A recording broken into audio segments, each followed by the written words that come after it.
المتوقع. سوريا تختلف عن ليبيا، تختلف عن كل بلد آخر، وأيضا الظرف الإقليمي المحيط بسوريا مختلف ومعقد جدا. ما هي حدود الموقف الدولي المتوقع تجاه سوريا في ظل مواقف صينية وروسية أيضا ربما تختلف مع الغرب تحديدا أمريكا وأوروبا؟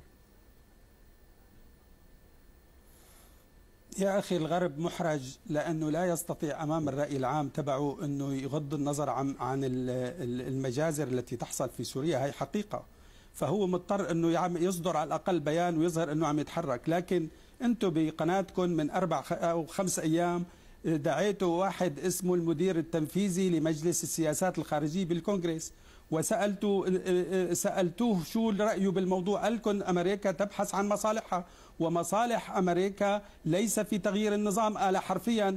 وقال لأننا نحن ما يهمنا هو أمن إسرائيل، والنظام لم يطلق رصاصة على إسرائيل خلال كل هذه الفترة، وهو ضمانة لحماية أمن إسرائيل.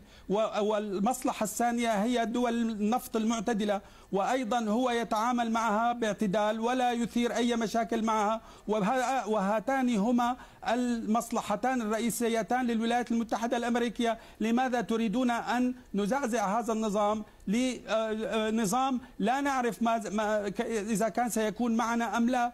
هم طبعا في خلاف في بعض الجزئيات مع النظام، لأنهم يريدون أن يتعاون معهم أكثر. هو يريد أن يغطي على فقدانه للشرعية الداخلية بورقة ممانعة شكلية خارجية، ولا يستطيع أن يتخلى عن هذه الورقة، وهي ورقة للغطاء فقط. لكن بالممارسة العملية هو حامي أيضا حدود إسرائيل كما هو واضح، وهو أيضا حامي دول الخليج النفطية وحليف لها. والغرب هو الذي سوق هذا النظام، وليس السوريون هم الذين سوقوه. هو اللي سوقوا، وهو اللي عاملوا معاملة أنقذوا من كل الورطات تبعه، ولا يزال ينقذوا ولا يزال يدافع عنه. وكل هؤلاء الذين اجتمعوا بمجلس الأمن لم يترددوا في القول أننا لا نريد لا أن نتدخل، وليس لنا مصلحة في التدخل، ولا يستطيعوا أصلا التدخل. هم أيضا في ليبيا مترددين ومنهارين، وضع منهار في ليبيا وأفغانستان والعراق، لا يريدوا التدخل. هم يريدوا أمام رأيهم العام أن يظهروا أنهم لا يزالوا أحياء على قيد الحياة سياسيا، لديهم حد أدنى من الضمير والأخلاق. لا يمكن أنه يترك نظام يقتل شعبه وكل الناس صامتين. هذه هي المشكلة. أما فيما يتعلق بالمؤامرة، كيف حصل أن في سوريا خلال كل المرحلة السابقة 50 سنة من نظام البعث والأمن والمخابرات يعني تحصي أنفاس كل فرد وتقلع أظافير الأطفال لأنهم كتبوا كلمة، وتسجن جميع السياسيين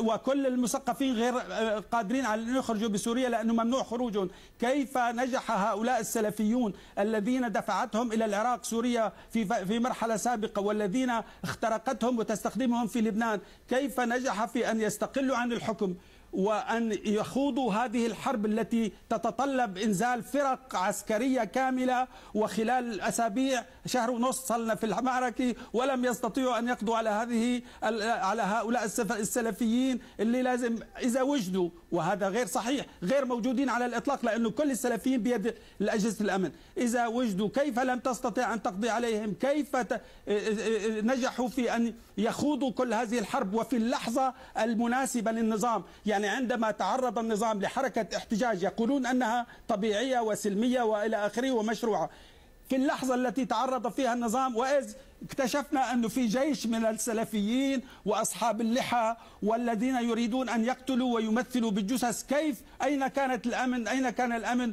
وأين كانت المخابرات؟ وأين كان ذكاء النظام؟ هذا يعني لا يمكن هذه الأكاذيب أن تسري على شعب، وليس هناك سوري واحد يصدق هذا بما في داخل النظام.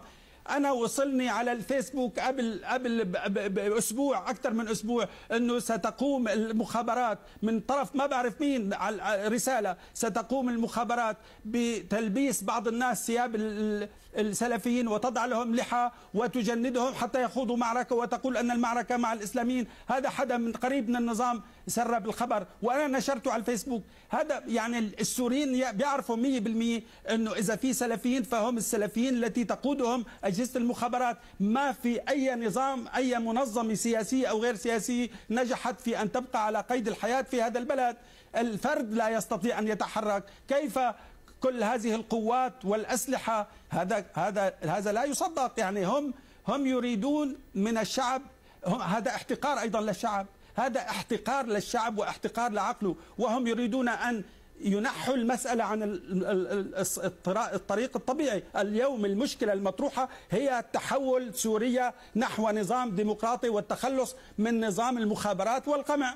هم يقولون لا هلا في معركة، لماذا هلا اكتشفوا انه في معركة ضد السلفيين حتى يحرفوا النظر عن المشكلة الأساس يعني التحول الديمقراطي في سوريا. هاي المشكلة. خلينا نتحول أستاذ محمد عبيد، ومنطلاقا من كلام دكتور غليون، في 4 حالات في مصر وفي تونس وفي ليبيا وفي اليمن شهدنا ابتكارات عدة للأنظمة، وكل ابتكار أدى إلى سقوط سريع. لماذا النظام السوري وقد كانت لديه ربما فرصة في البدء قبل رفع شعارات إسقاط النظام، كانت لديه فرصة لإصلاح حقيقي، لماذا اليوم لا يبادر إلى محاولات جدية وحقيقية تقنع الجمهور بدل محاولة ابتكار بقاء، مرة بالسلفيين ومرة بالتدخل الخارجي والدولي ومرة بالفتنة ومرة بالمؤامرة وما إلى ذلك؟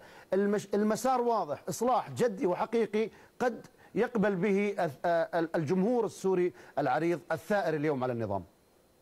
أولا إذا كنا نتحدث عن الجمهور السوري، رأينا الجمهور السوري في التظاهرات المليونية التي خرجت منذ بدايات هذه التحركات، والتي كانت التعبير الحقيقي عن موقف الشعب السوري من القيادة السورية، من شخص الرئيس تحديدا، ومن رؤيتهم مع احتفاظ هذا الشعب بحقه في طلب الإصلاح ومكافحة الفساد على المستوى الداخلي. حضرتك تتكلم على حساب السوريين، يعني لا أنت يمكن. الآن لبناني عفوا تنعم بحرية الصحافة وتنعم ببرلمان، لماذا لا تريد للسوريين مثل هذا الأمر؟ عفوا، لا، أنا أريد لسوريا هذا الأمر، وأنا لبناني، وبالمعنى القومي أنا سوري الهوى بكل صراحة. نحن نتحدث اليوم عن استهداف موقع أساسي واستراتيجي. أنا آسف أن يتحدث الدكتور برهان بدل أن يتحدث عن الدور الاستراتيجي والموقع الاستراتيجي لسوريا في مواجهة العدو الإسرائيلي، الكيان الإسرائيلي، وفي مواجهة المشاريع الأمريكية في المنطقة،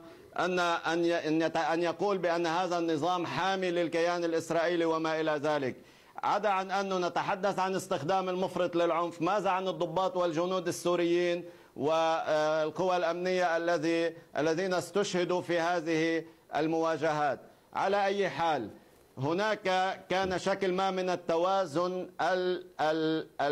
توازن الخوف أو توازن الردع بين النظام السوري والأنظمة المحيطة. عندما كبس زر الضوء الأخضر الأمريكي لهذه الأنظمة، أفلتت كل هذه العصابات المسلحة إلى الداخل السوري. وكلنا يعلم أن سوريا الدولة العربية الوحيدة المفتوحة لكل عربي في أي ساعة شاء دون فيزا والآن هناك مع تركيا ومع دول أخرى هذا الأمر. الشعب السوري عبر عن رأيه في التظاهرات التي حصلت. لا يمكن أن نقول أن التظاهرات التي حصلت، والتي للأسف لم تغطيها الكثير من المحطات الفضائية العربية تحديدا وحتى الغربية، وأنه إذا اجتمع 70 أو 100، مع احترامي لرأي هؤلاء أيضا مهما كانوا قلة، نقول أن الشعب السوري أو الشعب السوري يريد 70 أو 100 المظاهرات. يا عيني 1000 2000 10000 100000 قد ما بدك. إنما الحالة الشعبية السورية البارزة رأيناها في التظاهرات الضخمة التي حصلت. إلى جانب نقطة أخرى مهمة، نتحدث عن أن انتفاضة الشعب السوري، أين هي هذه الانتفاضة؟ أنا منذ اليوم الأول للتحركات تقريبا أسبوعيا أذهب إلى الشام ولم أرى هذه التحركات. ليس هناك تحركات في حلب ولا في مدينة حلب. شو اللي نزل الدبابات إذا لدرعا والجيش؟ شو اللي نزل الجيش يا أستاذ محمد؟ اللي نزل الجيش إلى درعا هو وجود سلاح ومسلحين، وكما قلت محاولة تكوين حالة خارج إطار سيادة الدولة السورية من قبل هذه المجموعات، وكما قلت لربط نزاع مع النظام كما حصل في بنغازي وطرابلس، وكي تبدأ عملية التفاوض على المرحلة المقبلة من قبل من يدير هذه العملية. أستاذ محمد عبيد، الإعلامي والسياسي لبناني من بيروت، والدكتور برهان غليون مدير مركز دراسات الشرق المعاصر في جامعة السوربون من باريس، شكرا جزيلا لكما. نواصل هذه النافذة مشاهدينا الكرام وفيها بعد الفاصل.